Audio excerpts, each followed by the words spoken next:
बिस्मिल्लाहिर्रहमानिर्रहीम। अस्सलाम वालेकुम डियर स्टूडेंट्स। तो आज हम स्टार्ट करेंगे एक्सरसाइज 6.6। 6.6 स्टार्ट करने से पहले स्टूडेंट्स हम 6.5 तक ऑल एक्सरसाइजेज कंप्लीट कर चुके हैं। तो एक्सरसाइज 6.6 का क्वेश्चन नंबर 1 है हमारे पास। The angle of elevation of the top of a flag post from a point on the ground level 40 meter away from the flag post is 60. Find the height of the post. ठीक है, तो students इस question को करने से पहले आप लोगों को पता होना चाहिए कि हमारे पास एंगल ऑफ एलिवेशन क्या होता है। आई लेवल से लेके बिल्डिंग के टॉप पर जो एंगल बनता है वो हमारे पास होता है एंगल ऑफ एलिवेशन। आई से लेके जो बिल्डिंग के फुट तक मतलब नीचे वाली साइड तक जो एंगल बनता है, जो ग्राउंड तक हमारे पास एंगल बनता है वो हमारे पास होता है एंगल ऑफ डिप्रेशन। ठीक है, अब एंगल ऑफ एलिवेशन और एंगल ऑफ डिप्रेशन आप लोगों को पता होना चाहिए कि क्या होते हैं। तो अब देखें, the angle of elevation top of the flag post from a point on the ground level 40 metre away from the flag post is 60। अब ये हमारे पास है एक फ्लैग। ठीक है, ये हमने क्या ड्रा किया है, एक फ्लैग ड्रॉ किया है। उन्होंने कहा top of the flag angle of elevation, तो यहाँ से हम नीचे आई तक जो एंगल लेंगे वो हमारे पास क्या होगा, एंगल ऑफ एलिवेशन होगा। ठीक है, अब उसने कहा है कि the ground level 40 metre away from the flag post, ये हमारे पास जो ग्राउंड से इसका फासला है ये हमारे पास कितना है, 40 मीटर है। ठीक है, 40 metre away from the flag का है। अच्छा, अब उसने कहा है कि एंगल कितना है, एंगल ऑफ एलिवेशन 60, तो ये हमारे पास क्या है 60। Find the height of the post. अब जो फ्लैग के ऊपर हमने पोस्ट लगाई है ना, उसका हमने क्या फाइंड करना है, हाइट फाइंड करनी है कि ये ग्राउंड से कितनी ऊंचाई तक पोस्ट लगाई गई है। अब क्या करना है, हमने ये ट्राइंगल ली ABC। ठीक है, आप लोगों को ये ट्राइंगल ड्रा करनी आनी चाहिए। जब ट्राइंगल ड्रा हो गई तो आप लोग का क्वेश्चन बहुत आसान हो जाएगा। हमने कहा let BC is the height of the post. Measure angle A कितना है, 60 है। मेजरमेंट AC कितनी है, हमारे पास 40 मीटर है। मेजरमेंट BC कितनी है, X है, हमारे पास फाइंड करनी है। तो ये है हमारे पास परपेंडिकुलर, ये है बेस। तो tan थीटा हमारे पास होता है ना परपेंडिकुलर ओवर बेस, तो हम tan थीटा ही लगा देते हैं। tan theta is equal to है perpendicular over base. tan theta की पावर हमारे पास क्या है, 60 है, तो tan 60 इज इक्वल टू है measurement BC over measurement AC। ठीक है, अब tan 60 हमारे पास क्या आता है, tan 60 जब हम लेते हैं तो वो आता है हमारे पास 1.7320 इज इक्वल टू है मेजरमेंट BC कितना है, X है, मेजरमेंट AC कितना है, 40 है। अब हम इनकी क्रॉस मल्टीप्लिकेशन कर देते हैं, X को 1 के साथ और 40 को इसके साथ, तो ये हमारे पास हो जाएगा X को 1 के साथ करेंगे X, ये हमारे पास हो जाएगा 1.732 मल्टीप्लाई बाय 40। अब इन दोनों को जब हम मल्टीप्लाई करते हैं तो x की वैल्यू हमारे पास क्या आ जाती है, x इज इक्वल टू है 69.28 मीटर। ठीक है, ये था question number 1। Students, question number 2 है हमारे पास। An isosceles triangle has a vertical angle of 120 degree and base 10 centimetre long. Find the length of its altitude. अब हमारे पास एक आइसोसेलेस ट्रायंगल दी गई है। अब आइसोसेलेस ट्रायंगल क्या होती है, ऐसी ट्रायंगल जिसमें ये वाली दो साइड्स जो हैं वो बराबर हों। ठीक है, find the angle of its altitude. अब एंगल ऑफ एल्टीट्यूड फाइंड करना है। अब उन्होंने क्या कहा है, एल्टीट्यूड, तो हम इसके दरमियान में क्या करेंगे, एल्टीट्यूड ड्रा कर देंगे। ठीक है स्टूडेंट्स, देखें जब हमने यहाँ पे एल्टीट्यूड ड्रा किया, उन्होंने हमें कहा कि एक स्लीस ट्रायंगल का जो हमारे पास एंगल है वो है 120 डिग्री। ठीक है, जब हमने यहाँ पे देखें परपेंडिकुलर ड्रा किया जिसको उन्होंने एल्टीट्यूड कहा, परपेंडिकुलर ने क्या किया, इस एंगल को 2 इक्वल पार्ट्स में डिवाइड कर दिया। तो इसका मतलब है जब हमने परपेंडिकुलर ड्रा किया तो 60 डिग्री इधर हो जाएगा, 60 डिग्री दूसरी ट्रायंगल में हो जाएगा। इस परपेंडिकुलर ने अब इसको 2 पार्ट्स में कन्वर्ट कर दिया। अब देखें स्टूडेंट्स, हमारे पास ये एक ट्रायंगल थी ए बी सी, जब हमने परपेंडिकुलर ड्रा किया तो ये दो ट्रायंगल्स बन गई A C D B C D. ठीक है, अब देखें हमने क्या फाइंड करना है, हमने ये वाली एल्टीट्यूड फाइंड करनी है। तो स्टूडेंट्स ये हम इस ट्रायंगल से भी फाइंड कर सकते हैं, इस ट्रायंगल से भी फाइंड कर सकते हैं। तो हम कहते हैं in triangle A C D, triangle कौन सी ली है, ए सी डी ली है। अब स्टूडेंट्स उन्होंने हमें बेस भी दी है, टोटल बेस कितनी है पूरी ट्रायंगल की, 10 सेंटीमीटर है। ठीक है, अब देखो जब पूरी ट्रायंगल की बेस 10 सेंटीमीटर है, जब हमने एल्टीट्यूड ड्रा किया तो इस एल्टीट्यूड ने बेस को भी दो पार्ट्स में तब्दील कर दिया। तो जब ये दो पार्ट्स होंगे तो इसका मतलब है ये और ये दोनों बराबर होंगे, 5 सेंटीमीटर ही ये होगा, 5 सेंटीमीटर ही ये होगा। अब हमने एल्टीट्यूड फाइंड करना है, तो एल्टीट्यूड को हमने किसका नाम दे दिया, एक्स का नाम दे दिया। स्टूडेंट्स इसमें देखें एक हमारे पास एंगल क्या बना है, 60 बना है। ये वाला एंगल हमारे पास कौन सा बन रहा है, 90 का बन रहा है। ठीक है, परपेंडिकुलर पे एंगल कौन सा होता है, 90 का होता है। अब हमने क्या फाइंड करना है, सबसे पहले हम एंगल फाइंड कर लेते हैं, ये वाला एंगल जो हमें नहीं दिया गया। ठीक है, तो हम क्या कहते हैं, in triangle A C D, triangle कौन सी ली, A C D, let altitude is equal to है एक्स के। तो हमने इसकी ये एल्टीट्यूड क्या ले ली है, एक्स ले ली है। ठीक है, अब हम एंगल ए फाइंड करने के लिए देखें हमें दो एंगल्स दिए गए हैं। स्टूडेंट्स जब हमने एंगल फाइंड करना होता है तो अगर हमें दो एंगल्स दिए गए हों तो उनको 180 से माइनस करके हम एंगल फाइंड कर लेते हैं। ये हम पीछे क्वेश्चन करके आए हैं।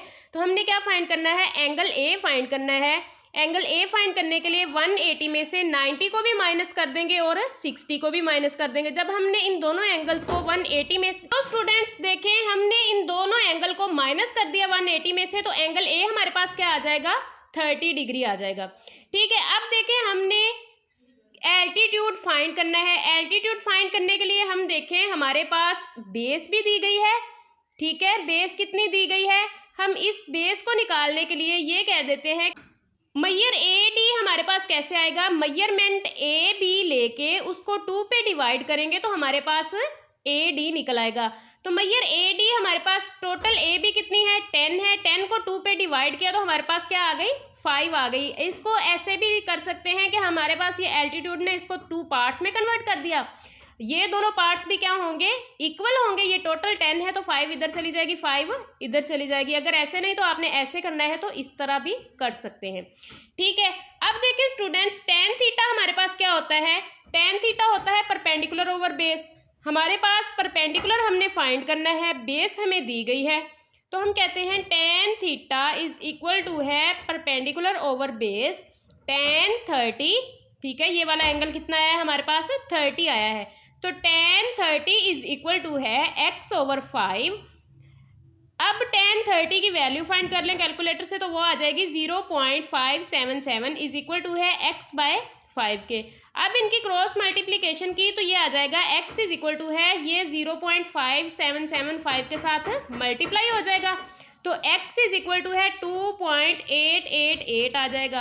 अब देखें स्टूडेंट्स, ये है 888, ये 5 से बड़ा है ना 8, तो हम क्या करेंगे, इसको राउंड ऑफ करके इसको 9 बना देंगे, तो x इज इक्वल टू है 2.89 सेंटीमीटर। ठीक है, ये था क्वेश्चन नंबर 2। हमारे पास देखें क्वेश्चन नंबर 3 है, a tree is 72 metre high, find the angle of elevation of its top from a point 100 centimetre away on the ground level. अब एक ट्री है, उन्होंने कहा है कि उसकी हाइट कितनी है हमारे पास, 72 सेंटीमीटर। ये देखें, ये हमारे पास एक ट्री है और ये इसकी हाइट कितनी है ग्राउंड से, 72 metre. Find the angle of elevation. अब देखें हमने ये ग्राउंड से ऊपर की तरफ जो एंगल लेके जाते हैं इसको कहते हैं एंगल ऑफ एलिवेशन। तो ये एंगल हमने फाइंड करना है। ठीक है, आई इधर है, ऊपर की तरफ एंगल है, तो ये एंगल ऑफ एलिवेशन होगा। अब देखें, कहते हैं a point 100 metre away on the ground level. अब कहते हैं एक पॉइंट है जो 100 मीटर अवे है इसके ग्राउंड लेवल से, जहाँ पे ट्री है ना, ये ट्री का ग्राउंड लेवल है। तो कहते हैं एक पॉइंट है जो ग्राउंड लेवल से 100 सेंटीमीटर अवे है, तो ये हमारे पास क्या है, बेस है। स्टूडेंट्स, अगर आपको स्टेटमेंट पढ़ के डायग्राम बनानी आ गई तो क्वेश्चन सॉल्व करना आपके लिए ईजी होगा। अब इस डायग्राम को नाम दे लें ABC का। Let the angle of elevation is theta, ये हमारे पास क्या है, थीटा है। Tan theta is equal to है परपेंडिकुलर ओवर बेस। अब देखें, हमने फाइंड भी एंगल ऑफ एलिवेशन करना है, तो हमारे पास हमने उसको क्या दे लिया, थीटा का नाम दे लिया। देखें स्टूडेंट्स, अब हमारे पास बेस भी है और परपेंडिकुलर भी है। बेस और परपेंडिकुलर किस में आते हैं, टेन में आते हैं। तो हम यहाँ पे ले लेते हैं tan theta is equal to है परपेंडिकुलर ओवर बेस, ठीक है। Tan theta is equal to है 72/100। परपेंडिकुलर हमारे पास 72 है, बेस हमारे पास 100 है, तो 72/100 आ जाएगा। Tan theta is equal to है, जब इन दोनों को आपस में डिवाइड किया 0.72 आ जाएगा। अब थीटा हमने फाइंड करना है, तो थीटा इधर ही रहेगा, ये टेन इधर जाके टेन इनवर्स हो जाएगा, टेन इनवर्स 0.72 आ जाएगा। तो थीटा इज इक्वल टू है 35.7 डिग्री आ जाएगा, ठीक है। ये था हमारे पास क्वेश्चन नंबर 3, जिसमें हमने थीटा निकालना था। एंगल ऑफ एलिवेशन है हमारे पास। अब क्वेश्चन नंबर 4 है students, a ladder makes an angle of 60 with the ground reaches a height of 10 metre along the wall, find the length of ladder. अब हमने क्या करना है, उन्होंने कहा है कि एक लैडर है जो 60 का एंगल बना रही है विद द ग्राउंड, ग्राउंड के साथ। अब देखें, लैडर हमारे पास ऐसे तिरछी लगी हुई होती है ना, एक सीढ़ी जो है, लैडर कहते हैं सीढ़ी को, ये हमारे पास सीढ़ी है, ठीक है। ये एंगल बना रही है ग्राउंड के साथ कितने का, 60 का। तो ये वाला एंगल कितना है, 60 है। अब देखें, a height of 10 metre long the wall. अब देखें, कहते हैं एक वॉल है जिसकी हाइट कितनी है हमारे पास, 10 मीटर है। इस वॉल के साथ ये सीढ़ी लगी हुई है। Find the length of ladder, हमने इस लैडर की ये लेंथ फाइंड करनी है, ठीक है। ये जो सीढ़ी है इसकी लेंथ फाइंड करनी है। इसको हम एक्स का नाम दे देते हैं, ABC ट्रायंगल को नाम दिया। लेट मैयर AC is the length of ladder, ये A से लेके C तक हमारे पास क्या है, लेंथ ऑफ लैडर है। In right angle triangle ABC measurement AC is equal to है x के। अब ये जो हमने लेंथ इसकी ली है ना, इसको हमने AC इज इक्वल टू है x के रख दिया। एंगल A हमारे पास कितना है, 60 है। मेजरमेंट BC कितना है, 10 मीटर है। अब स्टूडेंट्स, हमने फाइंड करना क्या है, इसकी लेंथ फाइंड करनी है, मतलब हाइपोटेनियस फाइंड करनी है। तो हाइपोटेनियस हमारे पास किस में आती है, sine theta is equal to है परपेंडिकुलर ओवर हाइपोटेनियस, ठीक है। अगर हमारे पास यहाँ पे बेस दी गई होती तो हम कोस थीटा वाला फार्मूला लगा लेते, cos theta is equal to है बेस ओवर हाइपोटेनियस, लेकिन हमें परपेंडिकुलर और हाइपोटेनियस गिवन है, तो हम यहाँ पे लगा लेंगे sine theta is equal to है perpendicular over hypotenuse. Sine theta की वैल्यू हमारे पास कितनी है, 60 है। परपेंडिकुलर हमारे पास क्या है, BC, तो BC आ जाएगा। अब हमारे पास हाइपोटेनियस क्या है, AC है, तो मेजरमेंट AC आ जाएगा। अब साइन 60 की वैल्यू निकाल लो कैलकुलेटर से, तो वो हमारे पास आएगी 0.866 इज इक्वल टू है मेजरमेंट BC कितना है, मेजरमेंट BC है हमारे पास 10 मीटर, तो 10 आ जाएगा, डिवाइडेड बाय मेजरमेंट AC कितना है, x है, तो x लिख देंगे। अब स्टूडेंट्स, इनकी क्रॉस मल्टीप्लिकेशन करवा दो। 0.866 हमारे पास x के साथ मल्टीप्लाई हो जाएगा और 10 जो है 1 के साथ मल्टीप्लाई हो जाएगा। अब स्टूडेंट्स ये देखें, ये इधर हमारे पास x के साथ मल्टीप्लाई हो रहा है, दूसरी तरफ जाके 10 के नीचे डिवाइड हो जाएगा। तो x इज इक्वल टू है 10/0.866। यहाँ से x की वैल्यू निकल आएगी, इन दोनों को जब डिवाइड करोगे तो 11.547 आ जाएगा। स्टूडेंट्स, जब हमारे पास देखें यहाँ पे 7 5 से बड़ा आ गया तो हम इसको राउंड ऑफ कर देंगे 4 को, तो हम लिख देंगे 11.55। ये था हमारे पास question number 4। Students, a lighthouse tower is 150 meter high from the sea level. The angle of depression from the top of tower to the ship is 60 degree. Find the distance between the ship and the tower.